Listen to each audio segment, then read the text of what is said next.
मित्रों नमस्कार। मैं एडवोकेट सुवेंदु जयपुरियार अपने इस चैनल जयपुरियार लॉ क्लासेस पर मैं पुनः एक बार आपका स्वागत करता हूं। मित्रों, जैसा कि आप लोगों को पता है कि मैं इस चैनल पर लगातार आप लोगों को सीपीसी से संबंधित प्रावधानों और उससे संबंधित जो प्रैक्टिस है उसकी जानकारी दे रहा हूं। ऐसे मेरा पर्पस मैंने आप लोगों को बताया हुआ है कि बहुत ही स्पष्ट है कि जो जुडिशियल सर्विसेज की तैयारी कर रहे हैं उनको इससे मदद मिले, और जो वकील, जो नए वकील हैं, जो यंग लॉयर्स हैं, जिन्होंने अभी प्रैक्टिस स्टार्ट की है, उनको प्रैक्टिस में मदद मिले, ये मेरा पर्पस है। और ये मैं बार बार आप लोगों को स्पष्ट करता हूँ, और उसी दृष्टिकोण से मैं कोई भी जो वीडियो और कोई भी टॉपिक जब अपलोड करता हूँ, कोई भी वीडियो जब अपलोड करता हूँ, तो मेरा पूरा पर्पस वही होता है, मेरा एंगल वही होता है कि उसी ढंग से मैं उसको इंटरप्रेट करूं, उसी ढंग से उसको एक्सप्लेन करने की कोशिश करूं। तो मित्रों, आज मैं नया टॉपिक लेकर के आया हूं, और वह है inter pleader suit. Inter pleader suit, ठीक है, और इसे हिंदी में अंतराभिवाची वाद हम कहते हैं। अंतराभिवाची वाद, इसका प्रावधान जो है वह सीपीसी में किया गया है। सीपीसी के सेक्शन 88 में इसका प्रावधान किया गया है, और उसको उससे संबंधित जो प्रोसीजर हैं उसको एक्सप्लेन किया गया है, और उसको रेदर मेंशन किया गया है ऑर्डर 35 के रूल 1 to 5 में, ठीक है ना। 1 से लेकर 5 तक में इसका पूरा एलाबोरेट किया गया है कैसे इसकी प्रोसीडिंग चलेगी। तो मित्रों, ये सबसे पहले मैं इसको डिफाइन कर दूं कि यह अंतराभिवाची वाद या फिर इंटरप्लीडर सूट होता क्या है। सबसे पहले इंटरप्लीडर क्या है, इसको जानना जरूरी है। मैं एक एग्जाम्पल के द्वारा आप लोगों को इसको समझाता हूं, जिससे कि आपको बेहतर समझ आएगी इसकी। इसे सपोज करिए कि किसी एक व्यक्ति ने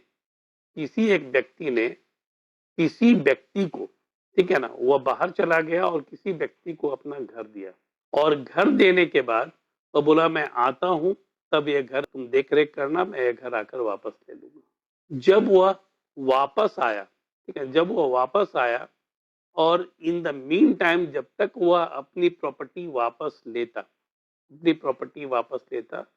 तब तक उसकी मृत्यु हो गई, सडन उसकी मृत्यु हो गई।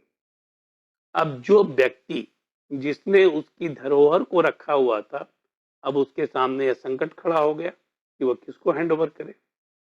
वो उसके किसी एयर को, जो उसके वारिस हैं, उसको हैंड ओवर करता, लेकिन उसका कोई औलाद नहीं था। तो उसकी पत्नी ने उसके पास क्लेम किया कि मेरे पति की यह जो संपत्ति आपके पास रखी हुई है वो मुझे आप हैंड ओवर कर दें।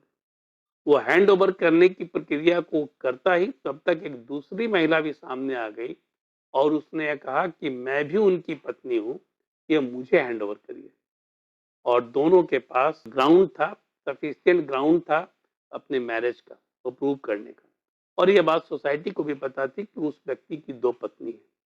अब जो व्यक्ति जिसके पास यह धरोहर रखी हुई थी किसी व्यक्ति की जिसका डेथ हो गया, उसके सामने संकट की स्थिति चली आई, और इन दोनों महिलाओं ने अपने पति की संपत्ति को क्लेम करने के लिए सूट भी फाइल कर दिया, ठीक है ना। अपनी संपत्ति को क्लेम करने के लिए सूट भी फाइल कर दिया कोर्ट में। लेकिन यहाँ पर स्थिति डिफरेंट थी। यहाँ पर तो कोई थर्ड पार्टी था जिसके पास ये प्रॉपर्टी रखी हुई थी, और उसमें कोई इंटरेस्ट नहीं था, उसमें उसका कोई इंटरेस्ट नहीं था।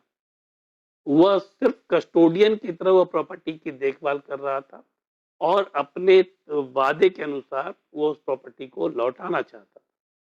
लेकिन चूंकि दो क्लेमेंट यहाँ पर थे, तो ऐसी स्थिति में उसके सामने यह संकट था कि यह प्रॉपर्टी दे किसको। तब यह जो संकट है उसका समाधान कहाँ होगा, तो उसका समाधान होगा कोर्ट में, ठीक है ना। तो कोर्ट में वह इंटर प्लीडर सूट फाइल करता है, यह जानने के लिए कि उस प्रॉपर्टी का असली क्लेमेंट कौन है, किसको वह हैंड ओवर करे। असली क्लेमेंट कौन है, वह किसको हैंड ओवर करे, ठीक है। तो इसको हम इंटर प्लीडर सूट के नाम से जानते हैं, ठीक है। उसको हिंदी में अंतराभिवाची वाद के नाम से हम जानते हैं, ठीक है। दूसरा मैं फिर एक एग्जाम्पल देता हूँ। यहाँ पर एक व्यक्ति का 10 लाख रुपया बैंक में जमा है और उस व्यक्ति की मृत्यु हो जाती है, ठीक है, उस व्यक्ति की मृत्यु हो जाती है। यहाँ पर उस व्यक्ति का पुत्र, पुनः मैं आपको यहाँ पर रिपीट कर रहा हूँ, उस व्यक्ति का पुत्र, जायज पुत्र, ठीक है, वह इस पर क्लेम करता है कि मेरे पिता की का पैसा है, वो मुझे दिया जाए। इन द मीन टाइम एक दूसरा व्यक्ति भी उस पर क्लेम करता है, यह कहते हुए कि मैं भी उनका पुत्र हूँ। वो क्लेम करता है कि मैं भी उनका पुत्र हूँ। अब बैंक के सामने बहुत धर्म संकट की स्थिति चली आती है कि वह क्या करे, ठीक है, क्योंकि वह व्यक्ति जो जिसने क्लेम किया है, वह व्यक्ति जो बाद में क्लेम किया है, उसका कहना है कि मेरी माँ जो थी वह लिव इन रिलेशनशिप में रह रही थी मेरे पिताजी के साथ, शादी नहीं हुई थी, लेकिन लिव इन रिलेशनशिप को सुप्रीम कोर्ट ने जायज ठहराया है, तो उसको तो हम इलीगल नहीं मान सकते हैं वो बच्चे को, ठीक है, नाजायज बच्चा तो नहीं मान सकते हैं। तो वह भी एक जायज बच्चा था और यह जो वेडेड वाइफ थी उसका बच्चा, लेकिन चूंकि दोनों ने क्लेम कर दिया था यहाँ पर, तो बैंक के सामने एक बार धर्म संकट की स्थिति आ गई। वही स्थिति जो उस व्यक्ति के साथ आई थी, पुनः वह स्थिति आ गई बैंक के सामने। तो बैंक जो सूट फाइल करेगा कोर्ट में, तो बैंक इसको डिटरमिन करने के लिए कि किसको यह पैसा दिया जाए, वहां पर वो सूट जो फाइल करेगा उसको हम इंटर प्लीडर सूट और अंतराविवाची वाद के नाम से जानते हैं, ठीक है। तो यहाँ पर डिफिनेशन क्या हुआ, बहुत क्लियर है डिफिनेशन।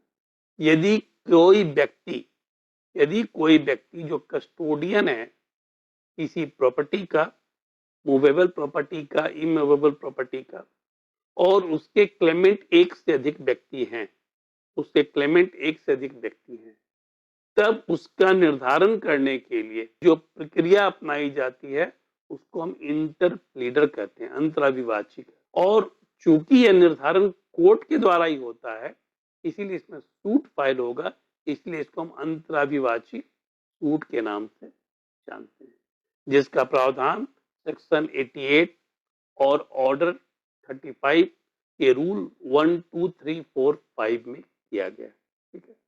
अब यहाँ पर क्या होता है कि जब वह व्यक्ति कैसे सूट फाइल करेगा, वह व्यक्ति अंतराविवाची वाद फाइल करेगा, इंटरप्लीडर सूट फाइल करेगा, वहां पर उसी जुरिस्डिक्शन में जहां पर वह प्रॉपर्टी है, सब्जेक्ट मैटर जहां पर स्थित है।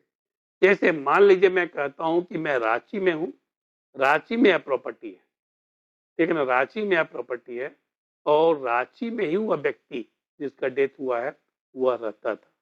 तो यहाँ रांची में वह इंटरप्लीडर सूट फाइल करेगा, अंतराविवाची वाद फाइल करेगा, या बैंक जिसके पास पैसा जमा है वह यहाँ के सिविल कोर्ट में वह केस को फाइल करेगा, जिसको कि हम इंटरप्लीडर सूट के नाम से जानते हैं। जिसमें सबसे पहली चीज जो वह मेंशन करेगा कि इस प्रॉपर्टी पर मेरा कोई राइट नहीं है, और वह व्यक्ति जो है वह प्लेंटिव बन जाएगा, वो व्यक्ति जो है क्या है, वो प्लेंटिव बन जाएगा, और जो व्यक्ति क्लेम कर रहे हैं वह व्यक्ति जो है वह डिफेंडेंट बन जाएगा। वह एक से ज्यादा व्यक्ति या 2, 3, 4 जितने भी हो सकते हैं, ठीक है। तो यहाँ पर वे डिफेंडेंट होंगे और यहाँ प्लेंटिफ होगा जो जिसके पास संपत्ति रखी हुई है, वह व्यक्ति अपने एफिडेविट में देगा और अपने प्लेंट में ही देगा, जिसको इंटरप्रीटर प्लेंट हम कहेंगे, उसमें ही वह स्पष्ट कर देगा इस प्रॉपर्टी पर मेरा कोई राइट नहीं है। पहली चीज है, उसका सिर्फ उतना ही राइट है, जैसे सपोज करिए बैंक को उससे पैसा रखने के एवज में जो कुछ चार्ज होता वह उसको मिलता, उसको वह इंटरेस्ट जो चार्ज होगा उसको, या फिर जिस व्यक्ति ने प्रॉपर्टी को रखा है यदि उसके साथ कोई वैसा एग्रीमेंट हो कि वह उसको रखने के एवज में इतना पैसा लेगा या फिर उसका यह इंटरेस्ट होगा, तो वह उसका सिर्फ इंटरेस्ट होगा, प्रॉपर्टी के ओनरशिप पर उसका कोई क्लेम नहीं होगा। मेक इट ए पॉइंट, वह सिर्फ और सिर्फ कस्टोडियन है, उसका कोई क्लेम नहीं होगा उस प्रॉपर्टी पर।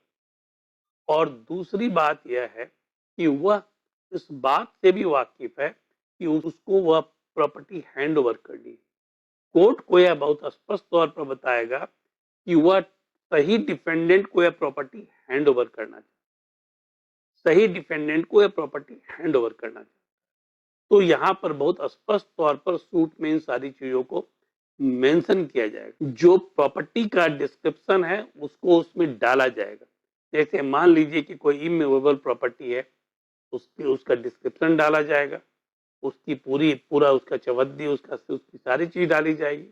और यदि पैसा है बैंक में जमा, तो पैसा कितना जमा हुआ, उसका इंटरेस्ट कितना आया, कितना हैंड ओवर करना है डिफेंडेंट को, उसकी जानकारी पूरी कोर्ट को दी जाएगी। ठीक है ना, उसकी जानकारी पूरी कोर्ट को दी जाएगी।